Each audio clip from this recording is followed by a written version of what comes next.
दोस्तों एक बार फिर से मैं आपके लिए central bank of India apprentice form fill up 2026 apply online process की अपडेट लेके आ चुके हैं।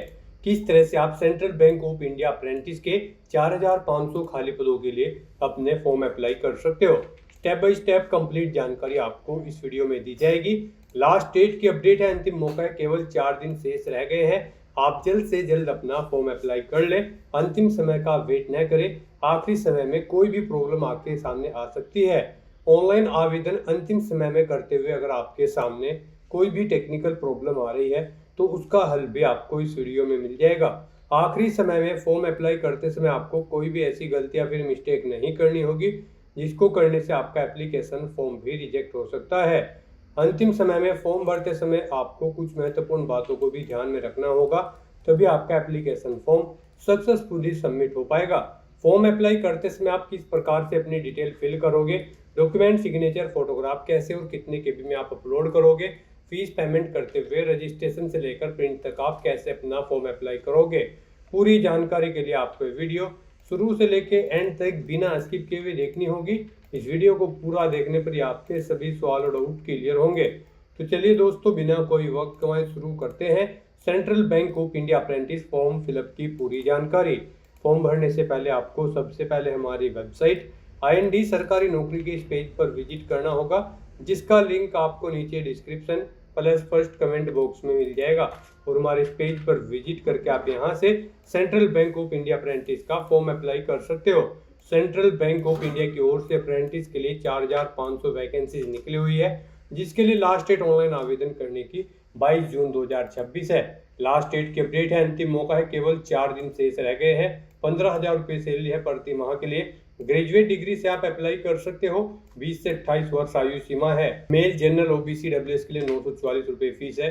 फीमेल जनरल OBC WS के लिए 708 रुपये फीस है। यहाँ पर मेल और फीमेल SC/ST PH ट्रांसजेंडर के लिए 236 रुपये फीस है, जो कि आप ऑनलाइन मोड से पेमेंट कर सकते हो। Online test local language test के आधार पर सिलेक्शन होगा। ऑनलाइन आप ऑल इंडिया से अप्लाई कर सकते हो। सेंट्रल बैंक.बैंक.इन पोर्टल से इसकी ऑफिशियल वेबसाइट है। इंपोर्टेंट लिंक सेक्शन के अंतर्गत ऑफिशियल नोटिफिकेशन PDF लिंक पर क्लिक करके आप इसकी PDF डाउनलोड कर सकते हो। सबसे पहले आप इंपोर्टेंट डेट यहाँ से चेकआउट कर ले। साथ साथ एलिजिबिलिटी क्राइटेरिया की डिटेल आपको देखने को मिल जाएगी। Nationality, citizenship, age limit, qualification की डिटेल, एज रिलैक्सेशन की इंफॉर्मेशन, साथ ही साथ यहाँ पर आपको पैटर्न दे दिया गया है। एग्जामिनेशन का पैटर्न आप चेकआउट कर ले। सिलेबस डिटेल में आपको टॉपिक वाइज पूरा प्रोवाइड करा दिया गया है। ऑनलाइन आवेदन करने से रिलेटेड भी आपको यहाँ पर जानकारी देखने को मिल जाएगी। सभी जनरल गाइडलाइंस आपको दे दी गई है। डॉक्यूमेंट, सिग्नेचर, फोटोग्राफ अपलोड करने के लिए किस साइज में आप अपलोड कर सकते हो, कितने केबी में आप अपलोड करोगे, और वैकेंसीज की भी कंप्लीट इन्फॉर्मेशन लोकेशन वाइज आपको दे दी गई है। तो फॉर्म अप्लाई करने से पहले आपको नोटिफिकेशन की PDF पूरा पढ़ना अनिवार्य है। इसको पूरा पढ़ने से ही आपके सभी सवाल और डाउट क्लियर होंगे। PDF रीड आउट करने के बाद में आपको अप्लाई ऑनलाइन के इस लिंक पर क्लिक करना होगा, तो आपके सामने ऑनलाइन आवेदन करने का ये ऑफिशियल पोर्टल ओपन हो जाएगा। गाइड, यहाँ पर अगर आप अपना डिप्लोमा या फिर ग्रेजुएट कर रहे हैं तो आप सैंडविच/AEDP स्टूडेंट के इस ऑप्शन पर क्लिक करेंगे। और अगर आपने अपने डिप्लोमा या फिर ग्रेजुएशन पास आउट कर ली है तो फिर यहाँ पर आप रेगुलर स्टूडेंट के इस ऑप्शन पर क्लिक करेंगे। उसके बाद आपके सामने, मान लीजिए आपने पास आउट कर ली है, तो आप इस ऑप्शन पर क्लिक करते हैं। फिर आपके सामने कुछ इस तरह से इंटरफेस ओपन होगा। यहाँ पर अगर आपने पहले से रजिस्ट्रेशन कर रखा है इस पोर्टल पर, तो आपको यहाँ पर स्टूडेंट लॉगिन के इस ऑप्शन पर क्लिक करना है। और यहाँ पर आपको अपनी ईमेल ID एंटर करनी है, अपना पासवर्ड आपको एंटर करना है, इस कैप्चा कोड का आंसर यहाँ पर प्रोवाइड करना है। और उसके बाद लॉगिन की स्टेप पर क्लिक करते हुए आपको लॉगिन करके यहाँ पर इस भर्ती के लिए अप्लाई कर लेना है। और गाइज, अगर आप फर्स्ट टाइम यहाँ पर इस पोर्टल के थ्रू किसी भी भर्ती के लिए अप्लाई करने जा रहे हो, तो सबसे पहले यहाँ पर आपको अपना रजिस्ट्रेशन करना होगा। उसके लिए आपको यहाँ पर स्टूडेंट रजिस्ट्रेशन के इस ऑप्शन पर क्लिक करना है। फिर आपके सामने यहाँ पर कुछ इस तरह से इंटरफेस ओपन होगा। अब यहाँ पर आपसे कहा गया है क्या आपके पास एक वैलिड ईमेल ID है, आपके पास ये चीज़ें होनी चाहिए, और आपके पास एक मोबाइल नंबर होना चाहिए, वैलिड मोबाइल नंबर, आपका आधार नंबर की यहाँ पर KYC वेरिफिकेशन होना चाहिए, क्वालिफाइंग डिग्री आपके पास होनी चाहिए या फिर प्रोविजनल सर्टिफिकेट यहाँ पर ये PDF फॉर्मेट में होनी चाहिए, 1 MB से कम इनका साइज होना चाहिए। और यहाँ पर आपसे पूछा गया है क्या आपने अपनी अपार आईडी बना रखी है, नहीं बना रखी है, तो आप क्रिएट अपार आईडी के ऑप्शन पर क्लिक करके अपनी अपार आईडी क्रिएट कर सकते हैं। तो यहाँ पर इन चीज़ों का आपके पास होना जरूरी है इस पोर्टल पर अपना रजिस्ट्रेशन करने से पहले। तो आपको इन्हें रीड आउट कर लेना है, इन्हें रेडी कर लेना है और फिर यहाँ पर आपसे पूछा गया है क्या आपके पास ऊपर दिए गया जो डाटा है ये आपके पास है इनरोलमेंट करने के लिए। तो यहाँ पर आपको येस ऑप्शन सेलेक्ट करना है। उसके बाद गाइज आपको यहाँ पर अपना मोबाइल नंबर एंटर करना है, अपनी ईमेल आईडी आपको एंटर करनी है, इस कैप्चा कोड का आंसर आपको यहाँ पर देना है और फिर सेंड ओटीपी के इस ऑप्शन पर क्लिक करना है। उसके बाद आपके रजिस्टर्ड मोबाइल नंबर और ईमेल आईडी पर ओटीपी गए हैं, वो ओटीपी आपको यहाँ पर एंटर करने हैं और उसके बाद गाइस यहाँ पर आपको वेरीफाई ओटीपी के इस ऑप्शन पर क्लिक करके अपना मोबाइल नंबर और ईमेल आईडी को वेरीफाई कर लेना है। नेक्स्ट आपके सामने कुछ इस तरह से इंटरफेस ओपन होगा। अब यहाँ पर आपको अपना रजिस्ट्रेशन कंप्लीट कर लेना है। सबसे पहले यहाँ पर आपसे पूछा गया है कि क्या आपने यहाँ पर अप्रेंटिसशिप प्रोग्राम की पहले से ट्रेनिंग ले रखी है। तो यहाँ पर आपको नो ऑप्शन सेलेक्ट करना है। उसके बाद यहाँ पर आपसे पूछा गया है कि क्या आपको वर्क एक्सपीरियंस है 1 साल का या फिर इससे ज़्यादा। तो यहाँ पर भी आपको नो ऑप्शन सेलेक्ट करना है। उसके बाद यहाँ पर आपसे पूछा गया है कि आपने यहाँ पर अपनी एजुकेशन कैसे पास आउट की है, डिस्टेंट, पार्ट टाइम या फिर रेगुलर। आप अपने कोडिंग ऑप्शन सेलेक्ट करें। फिर यहाँ पर आपको अपना नाम एंटर करना है अपने आधार के अकॉर्डिंग। उसके बाद यहाँ पर आपको अपनी डेट ऑफ बर्थ इस कैलेंडर में से सिलेक्ट कर लेनी है। फिर गाइस यहाँ पर आपको अपना जेंडर सिलेक्ट करना है। उसके बाद यहाँ पर आपको अपनी कैटेगरी सिलेक्ट करनी है।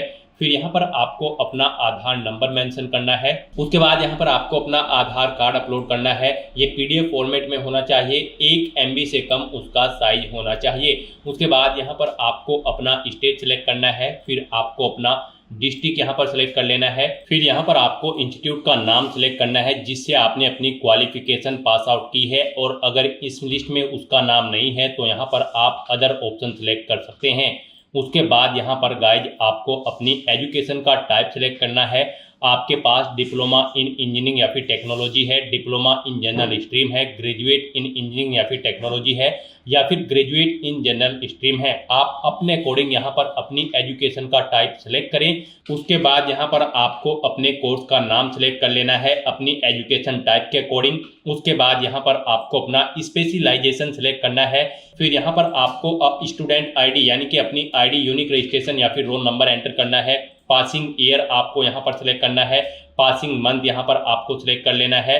फिर यहाँ पर आपको अपनी परसेंटेज एंटर करनी है, कितने परसेंट मार्क्स आपने यहाँ पर अपनी इस डिप्लोमा या फिर डिग्री में ऑब्टेन किए हैं, और अगर सीजीपीए में है तो उसे कन्वर्ट करके यहाँ पर आप परसेंटेज में ही अपने मार्क्स की डिटेल प्रोवाइड कराएंगे। उसके बाद आपको इस पेज को नीचे स्क्रॉल डाउन करना है। फिर यहाँ पर आपको अपना पासवर्ड क्रिएट करना है। यहाँ पर आपका पासवर्ड अल्फा न्यूमेरिक फॉर्मेट में होना चाहिए। मीन्स आपके पासवर्ड में कम से कम एक अपर केस कैरेक्टर, एक लोअर केस कैरेक्टर, एक इंटीजर नंबर, एक स्पेशल कैरेक्टर जैसे कि @ या फिर $, होना चाहिए। तो इस फॉर्मेट में यहाँ पर आपको अपना पासवर्ड रेडी करना है। वही पासवर्ड आपको कंफर्म पासवर्ड फील्ड में एंटर करना है। फिर यहाँ पर आपको इस कैप्चा कोड का आंसर यहाँ पर एंटर करना है, और उसके बाद गाइज यहाँ पर आपको सबमिट के इस ऑप्शन पर क्लिक कर देना है। इस तरह से यहाँ पर आपका रजिस्ट्रेशन सक्सेसफुली कंप्लीट हो जाएगा। आपकी ईमेल आईडी पर एक कंफर्मेशन लिंक सबमिट किया गया है। कुछ इस तरह से आपको यहाँ पर ये लिंक मिलेगा। आपको इस लिंक पर क्लिक कर देना है। उसके बाद आपके सामने यहाँ पर कुछ इस तरह से इंटरफेस ओपन होगा। अब यहाँ पर आपको मैसेज शो कर दिया गया है, आपका एक्टिवेशन सक्सेसफुली कंप्लीट हो चुका है, आपका अकाउंट एक्टिवेटेड हो चुका है। अब यहाँ पर आपको लॉगिन करना है। तो यहाँ पर अब आपको अपनी ईमेल आईडी एंटर करनी है, अपना पासवर्ड एंटर करना है जो आपने क्रिएट किया है। ये कैप्चा कोड का आंसर आपको यहाँ पर प्रोवाइड करना है, और उसके बाद गाइज यहाँ पर आपको लॉगिन के इस ऑप्शन पर क्लिक करके अपने डैशबोर्ड में लॉगिन कर लेना है। आपका डैशबोर्ड यहाँ पर कुछ इस तरह से शो होगा। गाइज यहाँ पर आपको 5 स्टेप्स को कंप्लीट करते हुए अपना रजिस्ट्रेशन कंप्लीट करना है। यहाँ पर सबसे पहले आपको अपनी बेसिक डिटेल देनी है, फिर आपको अपनी एजुकेशनल क्वालिफिकेशन की डिटेल देनी है। उसके बाद यहाँ पर आपको अपनी कम्युनिकेशन इन्फॉर्मेशन की डिटेल देनी है। फिर आपको ट्रेनिंग प्रेफरेंस सेलेक्ट करना है, और फिर आपको एंड में अपनी बैंक की डिटेल देते हुए अपना रजिस्ट्रेशन कंप्लीट कर लेना है। तो यहाँ पर आने के बाद सबसे पहले अपना पासपोर्ट साइज फोटो अपलोड करना है। फोटो यहाँ पर आपका जेपीजी, जेपीईजी या फिर पीएनजी फॉर्मेट में होना चाहिए। आपको चूज फाइल बटन पर क्लिक करना है, फाइल को सिलेक्ट कर लेना है, और अपना पासपोर्ट साइज कलर फोटो यहाँ पर आपको अपलोड कर देना है। उसके बाद आपको इस पेज को नीचे स्क्रॉल डाउन करना है और फिर यहाँ पर आपको अपनी मदर का नाम एंटर करना है। उसके बाद आपको अपने फादर का नेम एंटर करना है। फिर यहाँ पर आपसे पूछा गया कि क्या आप माइनॉरिटी कम्युनिटी के अंतर्गत आते हैं, अगर आते हैं तो यस करें और फिर अपनी माइनॉरिटी कम्युनिटी यहाँ पर आप सिलेक्ट करें और नहीं आते हैं तो यहाँ पर आपको नो ऑप्शन सिलेक्ट कर लेना है। उसके बाद आपसे पूछा गया कि क्या आप पर्सन विद डिसेबिलिटी कैंडिडेट हैं, अगर हैं तो आप यस करेंगे, नहीं तो नो ऑप्शन सिलेक्ट करेंगे। उसके बाद यहाँ पर आपको आपकी ईमेल आईडी और मोबाइल नंबर ऑटोमेटिकली फिल मिल जाएगा जो आपने रजिस्ट्रेशन टाइम पे प्रोवाइड कराया था। और बस यहाँ पर अब आपको सेव एंड कंटिन्यू के इस ऑप्शन पर क्लिक करना है। नेक्स्ट यहाँ पर आपको अपने एजुकेशनल क्वालिफिकेशन की डिटेल देनी है। यहाँ पर आपने रजिस्ट्रेशन टाइम पे जो क्वालिफिकेशन की डिटेल प्रोवाइड कराई थी वो आपको शो कर दी जाएगी। आप चेंज करना चाहते हैं तो चेंज कर सकते हैं, नहीं तो फिर यहाँ पर आपको पेज को नीचे स्क्रॉल डाउन करते हुए आपको अपना प्रोविजनल या फिर पास सर्टिफिकेट यहाँ पर अपलोड करना है। वो आपका पीडीएफ फॉर्मेट में होना चाहिए, 1 MB से कम उसका साइज होना चाहिए। आपको चूज फाइल बटन पर क्लिक करना है, फाइल को सिलेक्ट करना है और अपने एजुकेशनल क्वालिफिकेशन का सर्टिफिकेट यहाँ पर आपको अपलोड कर देना है। और उसके बाद आपसे पूछा गया है आपने जो भी क्वालिफिकेशन की होगी, आपने जो ऊपर डिटेल प्रोवाइड कराई है वो आपने किसके बाद की थी, डिप्लोमा, हायर क्वालिफिकेशन या फिर हाई स्कूल या फिर ITI। आप अपने अकॉर्डिंग यहाँ पर ऑप्शन सिलेक्ट करें और उसकी डिटेल फिर यहाँ पर दें। जैसे कि यहाँ पर आपको सबसे पहले अपना स्टेट सिलेक्ट करना है, फिर यहाँ पर आपको अपना स्कूल या इंस्टीट्यूट का डिस्ट्रिक्ट सिलेक्ट करना है। जो क्वालिफिकेशन की डिटेल यहाँ पर आप प्रोवाइड करने जा रहे हैं वो आपने किस डिस्ट्रिक्ट से पास आउट की है। फिर यहाँ पर आपको स्कूल या इंस्टीट्यूट का नाम देना है, फिर आपको अपने बोर्ड का नाम देना है जिससे आपने अपनी 10वीं या फिर 12वीं क्लास पास आउट की है, या फिर स्कूल का नाम दे जिससे आपने अपनी ITI या फिर डिप्लोमा पास आउट किया है। फिर यहाँ पर आपको अपनी ID, स्टूडेंट ID या फिर इनरोलमेंट नंबर एंटर करना है। उसके बाद आपने कितनी परसेंटेज यहाँ पर ऑब्टेन किए हैं वो आपको एंटर करनी है। अपने बारे में आप इंफॉर्मेशन यहाँ पर दें। फिर यहाँ पर आपको अपनी जनरल स्किल्स की डिटेल देनी है। फिर यहाँ पर आपको अपनी लैंग्वेज की डिटेल देनी है, कौन कौन सी लैंग्वेज यहाँ पर आप जानते हैं, जैसे कि हिंदी, इंग्लिश या फिर उर्दू। कोमा लगाकर आपको अपनी लैंग्वेज की डिटेल यहाँ पर प्रोवाइड करा देनी है कुछ इस तरह से। और फिर यहाँ पर गाइड आपको अपनी डिटेल प्रोवाइड कराने के बाद सेव एंड कंटिन्यू के इस ऑप्शन पर क्लिक करना है। नेक्स्ट यहाँ पर आपको अपनी कम्युनिकेशन इन्फॉर्मेशन देनी है। यहाँ पर सबसे पहले आपको अपना परमानेंट एड्रेस एंटर करना है। आप अपना पिन कोड एंटर करें, पोस्ट ऑफिस सिलेक्ट करें, डिस्ट्रिक्ट सिलेक्ट करें, स्टेट सिलेक्ट करें। उसके बाद यहाँ पर आप अपना एड्रेस मेंशन कर दें और उसके बाद यहाँ पर आपको अपना प्रेजेंट एड्रेस देना है। और अगर आपका प्रेजेंट एड्रेस आपके परमानेंट एड्रेस के अकॉर्डिंग सेम है तो आप इस चेकबॉक्स को ओके कर दें। ऑटोमेटिकली आपका प्रेजेंट एड्रेस आपके परमानेंट एड्रेस के अकॉर्डिंग फिल हो जाएगा। उसके बाद गाइस यहाँ पर आपको सेव एंड कंटिन्यू के इस ऑप्शन पर क्लिक कर देना है। नेक्स्ट यहाँ पर आपको अपनी ट्रेनिंग प्रेफरेंस देनी है। सबसे पहले यहाँ पर आपको अपनी ट्रेनिंग के लिए लोकेशन सेलेक्ट कर लेनी है। 3 चॉइसेस आपको दी गई हैं। पहले आप स्टेट सिलेक्ट करें, फिर यहाँ पर आप डिस्ट्रिक्ट सिलेक्ट करें। इस तरह से आपको 1 बाय 1 करके यहाँ पर अपनी 3 लोकेशन सेलेक्ट कर लेनी है। उसके बाद यहाँ पर गाइड आपको अपनी फील्ड प्रेफरेंस देनी है। फील्ड प्रेफरेंस में भी आपको 3 चॉइसेस दी गई हैं। आप 3 फील्ड यहाँ पर सेलेक्ट कर सकते हैं अपनी चॉइस के अकॉर्डिंग। आप अपनी चॉइस के अकॉर्डिंग कोई भी 3 फील्ड यहाँ पर सेलेक्ट करें। यहाँ पर केयरफुली आपको अपनी फील्ड प्रेफरेंस सेलेक्ट करनी है। इसी के अकॉर्डिंग ही आपको आपके डैशबोर्ड में वैकेंसी शो होंगी, यानी कि जो भी आपकी फील्ड प्रेफरेंस होगी और उससे रिलेटेड भर्ती जब आएगी तभी आप उन पर अप्लाई कर पाओगे। इन फील्ड प्रेफरेंसेस से अलग अगर आपकी भर्ती कोई निकलेगी अप्रेंटिस की तो फिर आपके सामने वहां पर वैकेंसी शो नहीं होगी। आपकी फील्ड प्रेफरेंस से अलग जो भी भर्तियां होंगी उन पर आप अप्लाई नहीं कर पाओगे। तो यहाँ पर आपको अपनी क्वालिफिकेशन के अकॉर्डिंग फील्ड प्रेफरेंस देनी है। 3 फील्ड प्रेफरेंस यहाँ पर आपको देनी है और उसके बाद गाइज आपको यहाँ पर सेव एंड कंटिन्यू के इस ऑप्शन पर क्लिक कर देना है। नेक्स्ट यहाँ पर आपको अपनी बैंक डिटेल देनी है। यहाँ पर आने के बाद सबसे पहले आपको अपने बैंक का IFSC कोड एंटर करना है। फिर उसके अकॉर्डिंग यहाँ पर आपको बैंक ब्रांच नेम मिल जाएगा और आपके बैंक का नेम यहाँ पर आपको ऑटोमेटिकली मिल जाएगा। उसके बाद यहाँ पर आपको बैंक अकाउंट होल्डर का नाम देना है, यानी आपको आपका नाम देना है जो आपके बैंक के अकाउंट में है। उसके बाद आपको यहाँ पर अपना बैंक अकाउंट नंबर देना है।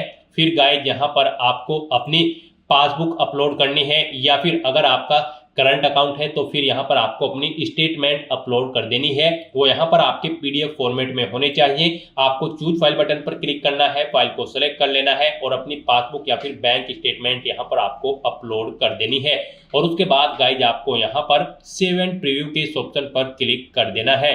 नेक्स्ट यहाँ पर आपको आपके रजिस्ट्रेशन का पूरा प्रीव्यू शो कर दिया गया है। आपको सभी डिटेल्स केयरफुली चेकआउट करनी है, पेज को नीचे स्क्रॉल डाउन करना है, इस चेकबॉक्स को आपको ओके करना है और यहाँ पर अगर कोई मिस्टेक है तो आप एडिट के इस ऑप्शन पर क्लिक करके अपने रजिस्ट्रेशन फॉर्म में आप एडिट कर सकते हो। सभी चीजें ओके हैं तो आप प्रिंट के ऑप्शन पर क्लिक करके अपने रजिस्ट्रेशन फॉर्म का एक हार्ड कॉपी प्रिंट आउट ले सकते हो और फिर गाइस यहाँ पर आपको फाइनल सबमिट के इस ऑप्शन पर क्लिक कर देना है। नेक्स्ट आपको आपके डैशबोर्ड में डायरेक्ट कर दिया जाएगा। यहाँ पर आपको एक इनरोलमेंट आईडी प्रोवाइड करा दी गई है, आपको इसे केयरफुली नोट डाउन करके रख लेना है फ्यूचर यूज के लिए और ये आईडी आपकी रजिस्टर्ड ईमेल आईडी पर भी सबमिट कर दी गई है। यहाँ पर आपका NATS के पोर्टल पर रजिस्ट्रेशन सक्सेसफुली कंप्लीट हो चुका है। फिर यहाँ पर आपको आपके डैशबोर्ड में अप्लाई अगेंस्ट एडवर्टाइज वैकेंसीज के इस सेक्शन में आना है और फिर यहाँ पर आपको आपकी क्वालिफिकेशन के अकॉर्डिंग वैकेंसी शो होगी। यहाँ पर आपने अपनी पीछे क्वालिफिकेशन जो प्रोवाइड कराई है उसको मैच आउट करते हुए आपको वैकेंसी शो कर दी गई है। यहाँ पर आने के बाद गाइज आपको सेंट्रल बैंक ऑफ इंडिया की ये वैकेंसी देखने को मिलेगी अप्रेंटिस की। और गाइज अगर आपको ये वैकेंसी यहाँ पर शो नहीं हो रही है तो फिर यहाँ पर आपको सर्च का ये ऑप्शन दिया गया है, यहाँ पर आप central bank of India type करें, आपको सेंट्रल बैंक ऑफ इंडिया की वैकेंसी देखने को मिल जाएगी। तो गाइज यहाँ पर आप चेकआउट कर सकते हो। इस भर्ती की अप्लाई करने की स्टार्टिंग डेट और लास्ट डेट आपको दे दी गई है। साथ ही आपको यहाँ पर व्यू का टैब दिया गया है, इस पर क्लिक करके आप इस भर्ती के रिगार्डिंग सभी डिटेल्स व्यू कर सकते हो और अप्लाई करने के लिए भी आपको यहाँ पर अप्लाई का ये टैब दिया गया है। आप अप्लाई के इस टैब पर क्लिक करें और इस भर्ती के लिए अप्लाई कर लें। अप्लाई ऑप्शन पर क्लिक करते ही यहाँ पर आप इस भर्ती के लिए सक्सेसफुली अप्लाई कर लेंगे और फिर यहाँ पर आपको अप्लाइड ऑप्शन शो हो जाएगा, यानी कि आप इस भर्ती के लिए सक्सेसफुली अप्लाई कर चुके हो। तो इस तरह से यहाँ पर आप सेंट्रल बैंक ऑफ इंडिया की इस भर्ती के लिए अप्लाई कर सकते हो। और गाइज अगर आपको आपके डैशबोर्ड में ये वैकेंसी शो नहीं हो रही है तो फिर हम आपको बता दें, जब आपने ट्रेनिंग प्रेफरेंस दी थी तो यहाँ पर आपको फील्ड प्रेफरेंस के अंतर्गत जो यहाँ पर फील्ड दी गई थी 3 फील्ड्स, इनमें आपको बैंकिंग एंड फाइनेंस और की फील्ड्स यहाँ पर सिलेक्ट करनी होगी, तभी आपको आपके डैशबोर्ड में बैंक ऑफ बड़ौदा या फिर बैंक की जो भी और भर्तियां होंगी वो शो होगी, अदरवाइज आपको आपके डैशबोर्ड में वैकेंसी शो नहीं होगी। तो यहाँ पर आपको फील्ड प्रेफरेंस के अंतर्गत बैंकिंग फील्ड सिलेक्ट करनी होगी, बैंकिंग एंड फाइनेंस, तभी आपको आपके डैशबोर्ड में बैंक से रिलेटेड वैकेंसी शो होंगी अप्रेंटिस की। तो यहाँ पर सेंट्रल बैंक ऑफ इंडिया की इस भर्ती पर सक्सेसफुली अप्लाई करने के बाद गाइज फिर आपको अपना फीस पेमेंट करना है। उसके लिए हम आपको बता दें, यहाँ पर आपको आपकी रजिस्टर्ड ईमेल आईडी पर info@bfsissc.com से एक मेल आएगी, उसके थ्रू आप अपना फीस पेमेंट कर सकते हो या फिर आप डायरेक्टली यहाँ पर ऑफिशियल नोटिफिकेशन ओपन करके यहाँ पर आपको ये लिंक दिया गया है beep.bfsissc.com, आप इस लिंक पर क्लिक करते हुए यहाँ पर अपना फीस पेमेंट कर ले। यहाँ पर अगर आप मेल का वेट नहीं करना चाहते हैं तो आप इस वेबसाइट के थ्रू रजिस्ट्रेशन करके अपना फीस पेमेंट कर सकते हैं, या फिर अगर आपने पहले से रजिस्ट्रेशन कर रखा है तो आप लॉगिन करके इस वेबसाइट पर अपना फीस पेमेंट कर सकते हैं। तो यहाँ पर आपको अपना फीस पेमेंट करने के लिए अब इस वेबसाइट पर क्लिक करना है, इस लिंक पर क्लिक करना है, आप इस वेबसाइट को ओपन कर ले।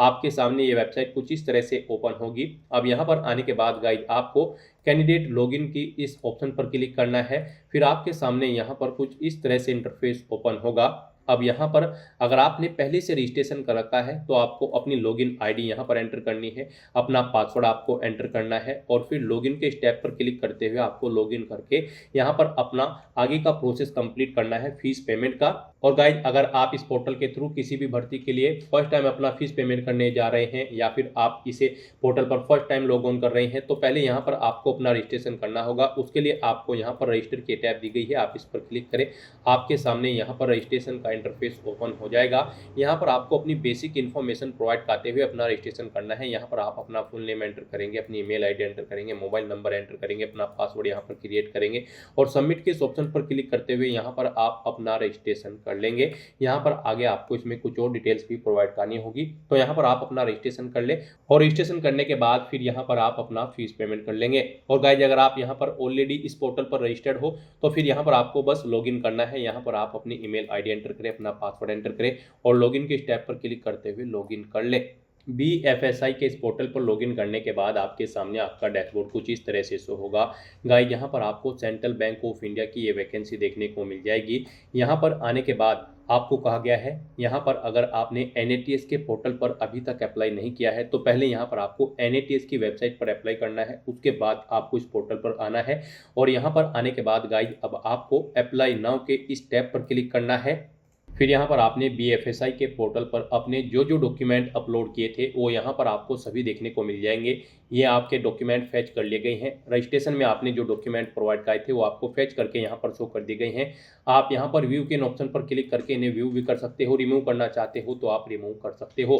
तो यहाँ पर गाइज अब आपको बस सबमिट के इस ऑप्शन पर क्लिक करना है। फिर आपके सामने कुछ इस तरह से पॉपअप शो होगा। अब गाइज यहाँ पर आपको अपनी जॉब्स के लिए लोकेशन सेलेक्ट करनी है। यहाँ पर आपको, जी हाँ दोस्तों, यहाँ पर आपको 5 चॉइसेस दी गई है। आप अपनी चॉइस के अकॉर्डिंग यहाँ पर पहले स्टेट सेलेक्ट करें और फिर उसमें आप किस स्थान पर जॉब करना चाहते हैं यहाँ पर आप अपने अकॉर्डिंग डिस्ट्रिक्ट सेलेक्ट कर लें। उस स्टेट के आपको 5 चॉइसेस दी गई है। आप अपनी चॉइस के अकॉर्डिंग जिस सिटी में जॉब करने के लिए इच्छुक है वो सिटी यहाँ पर आप सिलेक्ट कर ले। जिसे आप फर्स्ट नंबर पर प्रेफरेंस देंगे उसे यहाँ पर आपको फर्स्ट नंबर पर प्रीफर किया जाएगा। जिसे आप सेकंड, थर्ड, फोर्थ जिस भी ऑप्शन पर रखेंगे उस सिटी को उस नंबर पर आपको यहाँ पर जॉब के लिए प्रीफर किया जाएगा। तो यहाँ पर आप अपनी लोकेशन सेलेक्ट कर लें और उसके बाद फिर सबमिट के इस ऑप्शन पर क्लिक कर दें। इस तरह से यहाँ पर आपकी BFSI के पोर्टल पर भी डिटेल सक्सेसफुली सबमिट हो जाएगी। अब गाइस यहाँ पर आपको अपना फीस पेमेंट करना है। उसके लिए आपको यहाँ पर अब पे नाउ का ये ऑप्शन इनेबल कर दिया गया है। अब आप पे नाउ के इस ऑप्शन पर क्लिक करें। यहाँ पर हम आपको बता दें फॉर्म आपका ऑलरेडी सबमिट हो चुका है, लेकिन कंसिडर इसे आपके फीस पेमेंट के बाद ही किया जाएगा। तो आप यहाँ पर आप पे नाउ के इस ऑप्शन पर क्लिक करते हुए अपना फीस पेमेंट करें। पे नाउ ऑप्शन पर क्लिक करने के बाद आपके सामने फीस पेमेंट का ये इंटरफेस ओपन होगा। यहाँ पर आप debit card, credit card, net banking, wallet या फिर UPI के माध्यम से अपना फीस पेमेंट कर सकते हो। यहाँ पर आपके लिए सबसे बेस्ट और इजी ऑप्शन UPI का रहेगा। तो आप UPI के इस ऑप्शन पर क्लिक करें। उसके बाद आपके सामने कुछ इस तरह से इंटरफेस ओपन होगा। यहाँ पर अब आप जनरेट QR के इस ऑप्शन पर क्लिक करें। आपके सामने ये QR कोड शो होगा। आप इसे अपने UPI से स्कैन करें और अपना फीस पेमेंट कर दें। सक्सेसफुली फीस पेमेंट करते ही यहाँ पर आपके एप्लीकेशन फॉर्म की सभी टास्क कंप्लीट हो जाएगी। उसके बाद आपको अपने एप्लीकेशन फॉर्म का एक हार्ड कॉपी या फिर सॉफ्ट कॉपी प्रिंट आउट ले लेना है फ्यूचर यूज के लिए, फ्यूचर रेफरेंस के लिए। गाइड हम आपको एक बार फिर से बता दें, फॉर्म सबमिट होने के बाद आपको अपना फीस पेमेंट करना रिक्वायर्ड है। यहाँ पर आपको आपकी कैटेगरी के अकॉर्डिंग एप्लीकेशन फीस का अमाउंट देखने को मिलेगा। आपको ये फीस पेमेंट करना रिक्वायर्ड है, अदरवाइज यहाँ पर आपका फॉर्म कंसिडर नहीं होगा। तो दोस्तों ऐसे आप central bank of India apprentice की इस भर्ती के लिए अपने फॉर्म अप्लाई कर सकते हो बिना कोई मिस्टेक किए हुए। आज की इस वीडियो में बस इतना ही।